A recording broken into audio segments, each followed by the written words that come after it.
targeting multiple American staff. An internal U.S. Secret Service memo said this is basically what they were trying to explain in that memo and all of that. And then you would ask yourself, I mean, if the president of the United States sees this, right? I mean, would he feel very comfortable wanting to help a nation that is involved in orchestrating various fraud schemes? What are we doing? How do we export ourselves?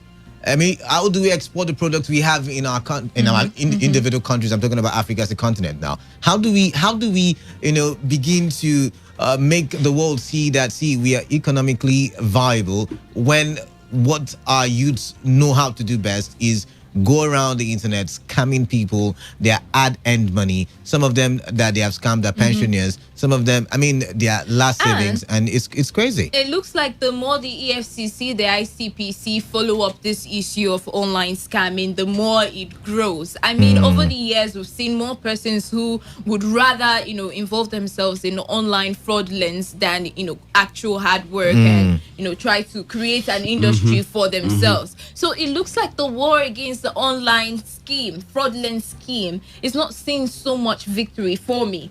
Right, because day in and out, we get more reports from foreign countries. Even here in the country, we get reports from people who have been scammed, who have been defrauded. But I think it will get to a point where there will be no more, business for these boys, and they would have to start. I feel now should have been that time, but it looks like it's not even happening.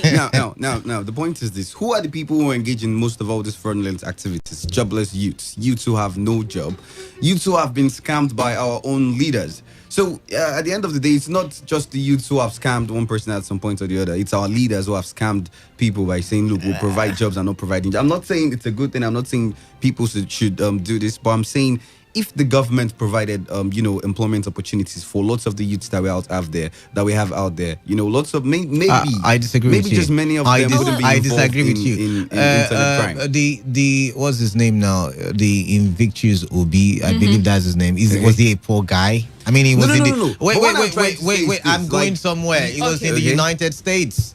He was in the United States, where he was perpetrating fraud. And a lot of them are like that. But to take you up on that particular one, we have over 100 million Nigerians who are jobless, right? Now, how come all 100 million of them do not involve themselves in fraudulence? That's the point. But a majority of that 100%, a majority of that of the people who are involved in crime, out of that 100%, are doing so because they don't have a job.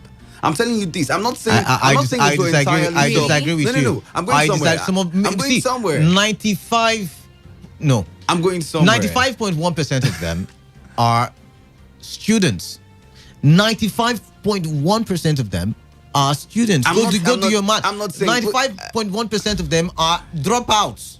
So I don't know how you want to do the calculation. What I'm trying to say is this. I'm not glorifying internet crime in any way. It's not good. Everybody knows this. But the point is this. Whether you like it or not, if the government had provided more job for more people, it would reduce the rate of internet crime. I disagree with you. In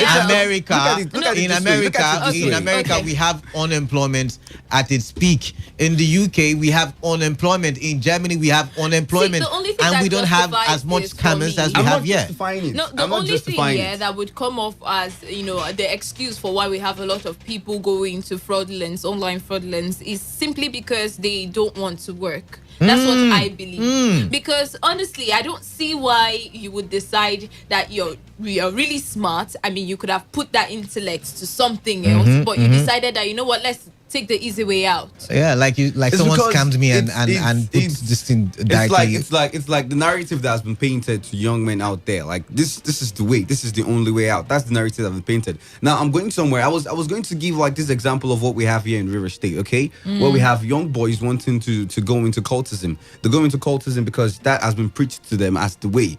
They've seen people make money out of cultism. They've seen other people who have gone to school. I'm going somewhere. People make money out of cultism. But people make money out of cultism. Go ahead. I've not seen, but go ahead. What do you mean? Well, just go ahead. Go ahead. Bolu easy does. Yeah. So basically,